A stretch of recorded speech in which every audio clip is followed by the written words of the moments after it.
Hello everyone, welcome back to my channel Wangxian fan fiction explanation. और आज मैं आपके साथ वाइट मेगा फॉक्स का नेक्स्ट पार्ट शेयर करने वाली हूं। अभी तक अगर आपने चैनल को सब्सक्राइब नहीं किया है तो प्लीज़ आप चैनल को सब्सक्राइब कर लीजिएगा। अगर वीडियो पसंद आती है तो प्लीज़ वीडियो को भी लाइक कर दीजिएगा। तो चलिए आज का पार्ट हम शुरू करते हैं। तो इससे पहले वाले पार्ट में हमने देखा था कि जब वांग जी ने वी यिंग को देखा तो वो अपने इमोशंस को कंट्रोल नहीं कर पाया और वो वी यिंग के पास चला जाता है। जैसे ही वी यिंग को लेकर चेंग चेंग वहाँ से जाने वाला था, फांग जी ने वी यिंग का नाम पुकारा। वी यिंग वहीं पर रुक गया जब उसे एक फैमिलियर आवाज़ सुनाई दी। वी यिंग जब पीछे मुड़कर देखता है तो वहाँ पर वांग जी था। वी यिंग को न जाने क्यों वांग जी इतना फैमिलियर लगा। वी यिंग वांग जी को हग कर लेता है। वो दोनों एक दूसरे को हग किए हुए थे।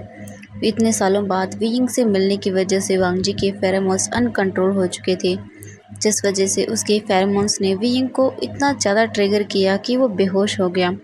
जब जियांग चेंग वी यिंग को बेहोश देखता है और वो तीनों बच्चे भी जब वी यिंग को इस तरह देखते हैं वो घबरा जाते हैं। जियांग चेंग वांग जी से बोलता है कि वो वी यिंग को लेकर उसके साथ चले।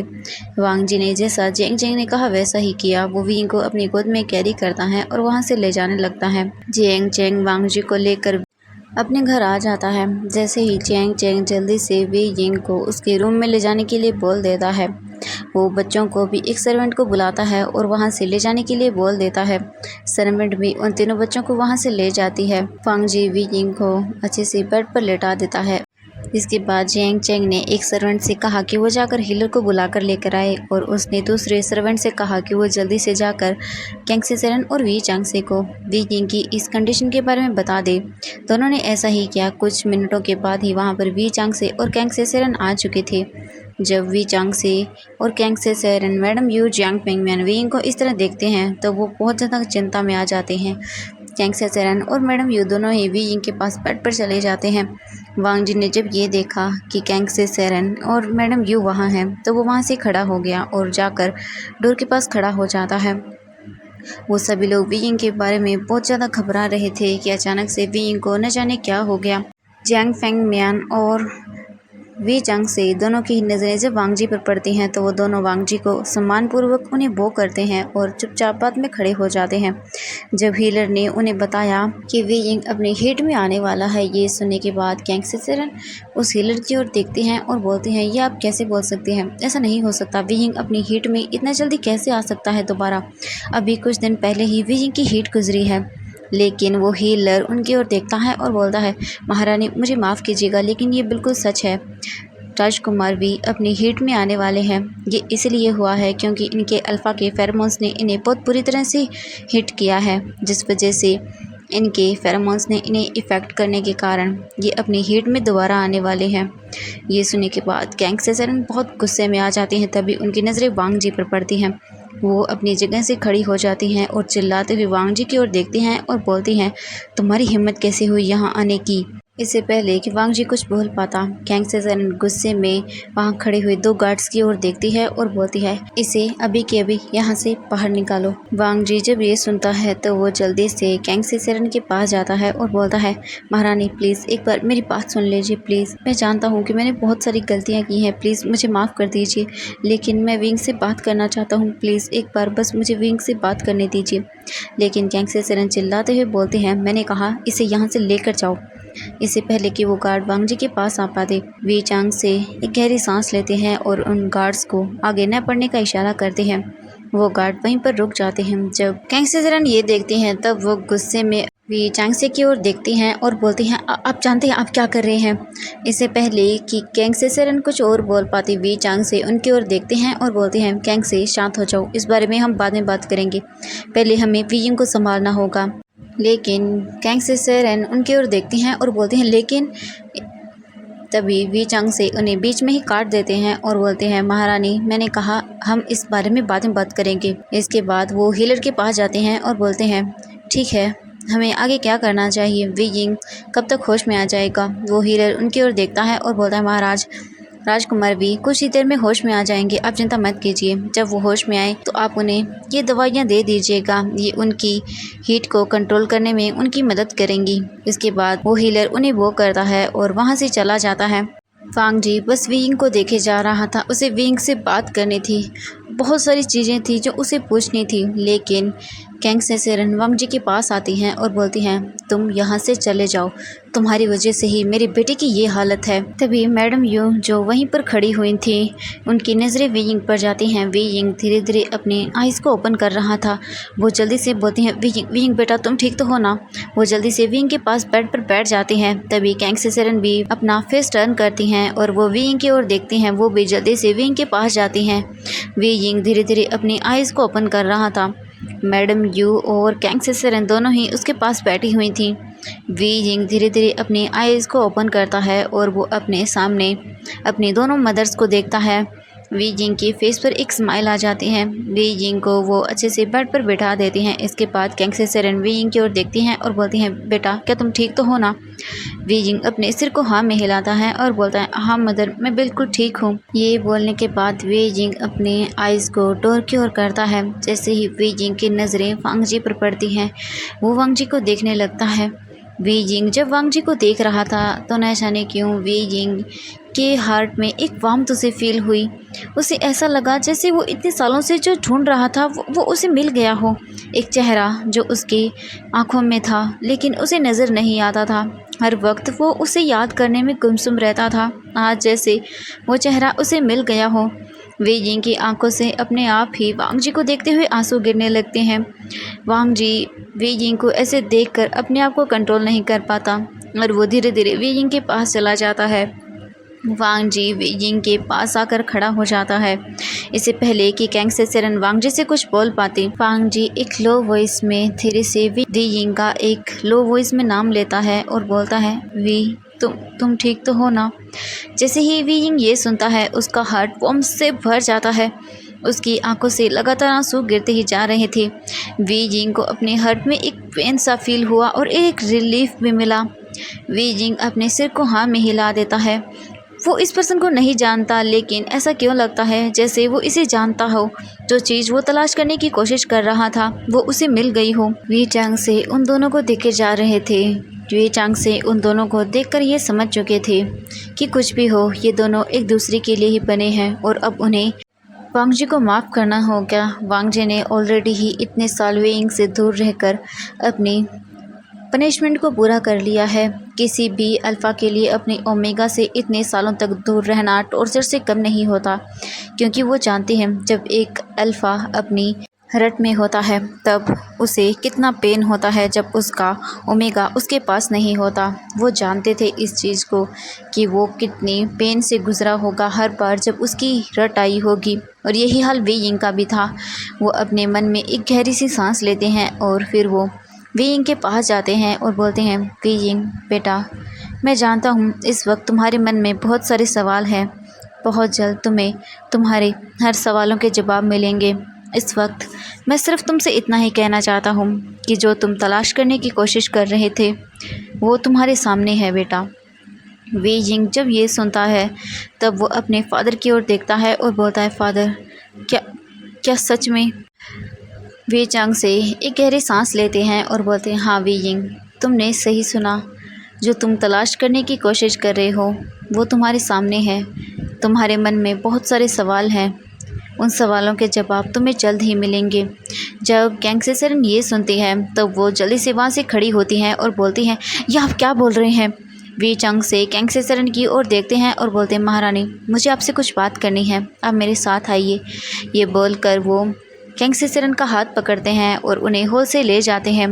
जियांग फेंगम्यान और मैडम यू भी वहाँ पर खड़े हुए थे। वो चुपचाप वांग जी की ओर देखते हैं और बोलते हैं, वांग जी तुम इसका ख्याल रखना। मैं उम्मीद करती हूँ कि जो गलती तुमने पहले की इस बार तुम वो गलती नहीं करोगे। मैं भी इतने सालों में ये समझ चुकी हूँ कि विंग तुम्हें हर वक्त तलाश करने की कोशिश करता रहता है। कहीं ना कहीं अपनी यादों में उसकी यादें खोने के बाद भी वो तुम्हें ढूंढता रहता है। जब वांग जी ये सुनता है तो उसे बहुत बड़ा शौक लगता है कि विंग की यादें उसके पास नहीं हैं। तभी वांग जी विंग की ओर देखता है, क्योंकि अगर वो पहले वाला विंग होता तो अब तक वांग जी से वो कुछ क्वेश्चन तो करता, लेकिन विंग ने ऐसा कुछ भी नहीं किया। वांग जी कन्फ्यूजन में था कि आखिरकार यहाँ हुआ क्या था। तभी वांग जी के माइंड में वो बच्चे याद आते हैं। वांग जी बहुत ही हेजिटेट करते हुए मैडम यू की ओर देखता है और बोलता है, वो बच्चे। मैडम यू स्माइल करती हैं और बोलती हैं, वांग जी तुम्हें बहुत जल्द सब पता चल जाएगा, चिंता मत करो। इसके बाद मैडम यू जैंग फेंगमैन की ओर देखती हैं और उन्हें भी वहाँ से चलने का इशारा करती हैं। वहाँ से जाने के बाद वांग जी, जियांग चैंग और वी यिंग बस उस कमरे में थे। वी यिंग के पास चैंग चैंग बैठता है और बोलता है, वी क्या तुम ठीक हो? वी यिंग अपने सिर को हाँ में हिलाता है और बोलता है, चैंग मैं बिल्कुल ठीक हूँ, बच्चे कहाँ हैं? जियांग चैंग वी यिंग की ओर देखता है और बोलता है, वो शुमा के साथ है। वी यिंग तुम चिंता मत करो, वो बिल्कुल ठीक है। वांग जी अभी भी चुपचाप वहाँ खड़ा हुआ था, वो कुछ भी नहीं बोल रहा था, बस वो वी यिंग को देखे जा रहा था। कुछ देर के बाद डोर पर नॉक होता है। चैंग चैंग जब नॉक सुनता है तब वो विंग के पास से खड़ा होता है और डोर पर जाता है और डोर को ओपन कर देता है। डोर के ओपन होने के बाद वो देखता है कि शुमा वहाँ खड़ी हुई थी। चैंग चैंग जल्दी से शुमा को वो करता है, फिर वो शुमा के पीछे खड़े हुए उन बच्चों को देखता है। चैंग चैंग जब उनकी ओर देखता है तो एक स्माइल करता है और बोलता है, तुम तीनों यहाँ क्या कर रहे हो? शुमा चैंग चैंग की ओर देखती है और बोलती है, राजकुमार मुझे माफ कर दीजिएगा, मैं इन्हें रोक नहीं पाई, ये बहुत जिद कर रही थी। राजकुमार वी से मिलने की, मैं इन्हें रोक नहीं पाई। जैंग चैंग शुमा की ओर देखता है और बोलता है, कोई बात नहीं, ठीक है, अब ये यहाँ आ ही गए हैं तो। इसके बाद शुमा वहाँ से चले जाते हैं। जैंग चैंग उन तीनों की ओर देखता है और बोलता है, तुम तीनों अगर कोई शरारत करोगे तो देख लेना। तभी हमारी लिटिल विशिया जैंग चैंग की ओर देखती है और बोलती है, अंकल नहीं, मैं बिल्कुल भी शरारत नहीं करूँगी। मम्मा कैसी है? जैसे ही जैंग चैंग ये सुनता है वो विशिया की ओर देखता है और बोलता है, शिया तुम चिंता मत करो, तुम्हारी मम्मा बिल्कुल ठीक है, बस उन्हें कुछ देर आराम करने की ज़रूरत है, चलो हम बाहर जाकर खेलते हैं। विशिया जैंग चैंग को मना कर देती है, लेकिन जैंग चैंग उन्हें वहाँ से ले जाता है क्योंकि वो चाहता था कि इस वक्त वे यिंग वांग जी से थोड़ी सी बातें करे। रूम के अंदर वांग जी और वी यिंग ही थे। वी यिंग बेड पर बैठा हुआ था और वांग जी वहीं अभी तक डोर के पास वैसे ही खड़ा हुआ था। उसे बहुत कुछ कहना था, उससे वी यिंग से माफ़ी मांगनी थी, लेकिन उसे समझ नहीं आ रहा था कि वो क्या करे। बहुत सारी चीज़ें वी यिंग को बतानी थी और बहुत सारी चीज़ें उसे पूछनी थी, उसे उन बच्चों के बारे में जानना था। वांग जी के पास सवाल बहुत थे, लेकिन जवाब पाने के लिए वो वी यिंग की ओर नहीं देख पाता, उससे वो नहीं कह पाता जो भी वो कहना चाहता हो। वी यिंग बस अपनी आइज़ को ओपन करता है और वो वांग जी की ओर देखने लगता है। दोनों के बीच में एक साइलेंट था, दोनों में से कोई भी उस साइलेंट को नहीं तोड़ पा रहा था। आखिरकार वांग जी एक गहरी सांस लेता है और वो वीइंग के पास चला जाता है। वीइंग जब ये देखता है कि वो पर्सन वीइंग के पास आ रहा है, वीइंग की हार्ट बीट बहुत फास्ट हो जाती है। वीइंग को समझ नहीं आ रहा था कि वो क्या करे, लेकिन वो इस पर्सन की ओर देखना बंद ही नहीं कर पा रहा था। वीइंग जब देखता है कि वो पर्सन उसके पास आ गया है, तब वीइंग बहुत अजीब सी स्मेल को फील करने लगता है। वीइंग को नहीं पता कि वो क्या करे। उसके दिमाग में बहुत सारी इमेजेस थी, बहुत सारे सवाल थे कि क्यों ये पर्सन जब उसके पास आ रहा है तो उसे अजीब फील नहीं हो रहा। पांग जी वीइंग के पास बैठ जाता है और उसकी ओर देखते हुए बोलता है, वी क्या तुम सच में नहीं जानते मैं कौन हूँ? वीइंग अपने सिर को ना में हिला देता है। वांग जी ये सुनने के बाद बहुत ही ज़्यादा हार्ट ब्रोकन फील करता है। वीइंग बस चुपचाप वांग जी की ओर देखे जा रहा था। वीइंग जब देखता है कि वो पर्सन बहुत दुखी हो गया है, तब वीइंग उसकी ओर देखता है और बोलता है, मैं आपको नहीं जानता, लेकिन न जाने क्यों आपको देख के मुझे ऐसा लगा जो मैं ढूंढने की कोशिश कर रहा हूँ, शायद वो आप हैं। यही सुनने के बाद वांग जी थोड़ा अच्छा फील करता है और वो वीइंग की ओर देखने लगता है। अब हमें वी चांग से और कैंग सेसेरन को दिखाया जाता है। वी चांग से कैंग सेसेरन को लेकर उनके रूम में आ जाते हैं। कैंग सेसेरन जैसे ही रूम में आती हैं, वो वी चांग से की ओर देखती हैं और बोलती हैं, ये आप क्या कर रहे हो? आप मुझे वहाँ से क्यों लेकर आए? आप क्या बोलना चाहते हैं?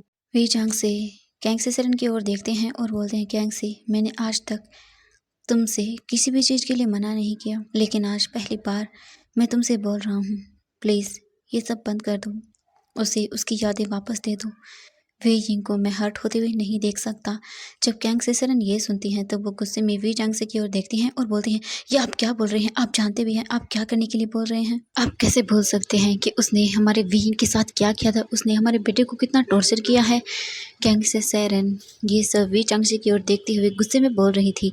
वी चांग से एक गहरी सांस लेते हैं और बोलते हैं, मैं जानता हूँ कि उसने विंग के साथ जो किया वो बहुत गलत किया, लेकिन उसने उस सब चीज़ की सज़ा पाई है। 5 साल वो उस चीज़ से तड़पा है। तुम इस चीज़ से इनकार नहीं कर सकती हो। क्या तुम्हें उसकी आँखों में अब पछतावा फ़ील नहीं होता? 5 साल यूँ कम नहीं होते हैं और ये बात तुम भी जानती हो कि 5 साल अपने ओमेगा से दूर रहना कितनी बड़ी सज़ा होती है। तुम ये बात अच्छे से जानती हो और तुम ये भी अच्छे से जानती हो कि वी जिंग की यादें मिटाने के बाद तुम्हें क्या वो खुश नज़र आता है? इन 5 सालों में भले ही वी जिंग हमारे साथ रहता है, हमारे साथ खुश रहता है, बोलता है, बातें करता है, लेकिन तुम्हें नहीं लगता कि अभी भी वो वांग जी को मिस करता है? उसकी आँखों में वांग जी के लिए वो तड़प मैंने देखी है। तुम जानती हो वी जिंग भले ही हमारे सामने खुश रहता है, लेकिन जब भी वो अकेला होता है वो कितना दुखी होता है। जो चीज़ें तुमने उससे छीनी है वो उन्हें याद करने की कोशिश करता है, वो अपनी यादें खोजने की कोशिश करता है। तुम जानती हो ये सब। तुम अपने बेटे को हर्ट होते हुए कैसे देख सकती हो? प्लीज़ ऐसा मत करो। और तुमने कभी वेशिया और आयुआन के बारे में सोचा है? उन्हें कभी अपने पिता का प्यार नहीं मिला।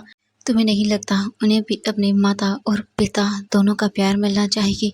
तुम ज़िंदगी भर उनसे ये सच्चाई नहीं छुपा सकती।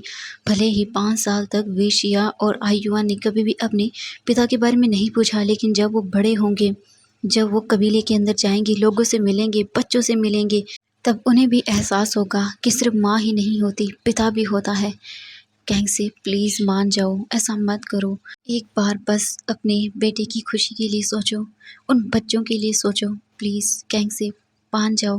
वी जिंग की उसकी यादें लौटा दो।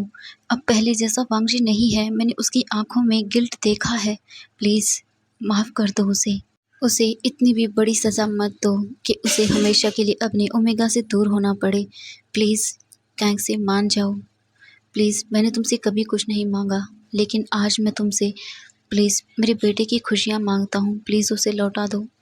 ये बोलकर वो कैंग से सेरन की ओर देखने लगती हैं। कैंग से सेरन जब वी चांग से की आंखों की ओर देखती हैं तो वो हैरान रह जाती हैं। पहली बार इतने सालों में उन्होंने उनकी आंखों में आंसू देखे थे। वो उनकी आंखों से गिर रहे आंसुओं को वाइप करती है और फिर वो उनकी ओर देखती है और बोलती है, लेकिन जब कैंग से सेरन ये बोलती हैं, वी चांग से कैंग से सेरन की ओर देखते हैं और बोलते हैं, प्लीज़ ऐसा कोई भी काम मत करना इसके पास जिससे वी यिंग को और हर्ट हो। प्लीज़ मैं आखिरी फैसला तुम पर छोड़ता हूँ। तुम अपने बेटे को खुश देखना चाहती हो या फिर से उसे इसी तरह तड़पते हुए देखना चाहती हो? फैसला अब तुम्हारे हाथ में है। ये बोलकर वी चांग से वहाँ से चले जाते हैं। कैंग से सेरन अब अकेली वहाँ पर खड़ी हुई थी।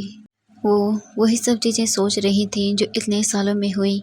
वो विंग का फेस याद करती है जब विंग अकेला बैठा हुआ होता है और कुछ तलाश करने की कोशिश करता है। उनकी आंखों में भी आंसू आ जाते हैं।